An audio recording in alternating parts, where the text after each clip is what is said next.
Hi guys, good morning, જય દ્વારકાધીશ, જય માતાજી. તમે બધા મને ઓળખતા જશો. હું છું મૈત્રી ફ્રોમ છોટી અને આજનો વ્લોગ હું સ્ટાર્ટ કરીશ.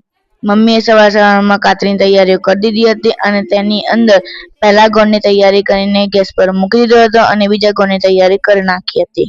બાદ પહેલો ગોળ થઈ ગયો હતો અને તેની સુકાવવાની તૈયારીઓ મમ્મીએ પહેલાથી જ કરી નાખી હતી.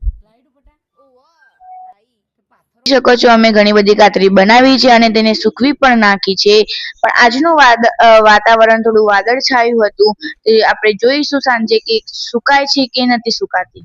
આજે કાતરીનું બધું જ કામ પતાવી દીધું હતું અને હવે નીચે જઈને જોઈએ કે મમ્મીએ શું રસોઈ બનાવી છે. નીચે આવીને જોયું તો મમ્મીએ દાળ ભાત બનાવ્યા હતા અને એમાં ભાત તો બની જ ગયા હતા, પણ દાળની વઘારની તૈયારી મમ્મી કરી રહી હતી. તમે જોઈ શકો છો કે મમ્મી હવે દાળ વઘારે છે.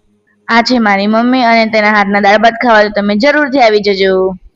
હવે વાત કરીએ તો સાંજે બનાવ્યા હતા આલુ પરાઠા અને એની રેસીપી તમારે જોવી હોય તો હું નેક્સ્ટ વિડીયોમાં મૂકીશ. આજના આલુ પરાઠા પ્રાચીએ બનાવ્યા હતા, એની સાથે મેં અને મમ્મીએ મદદ કરી હતી. અમે બધાએ જમી લીધું હતું અને મેં મારું કામ પતાવી દીધું હતું. અહીં મારા બ્લોગનો એન્ડ કરું છું. મળીએ નવા બ્લોગમાં. બાય ગાઈસ, જય દ્વારકાધીશ.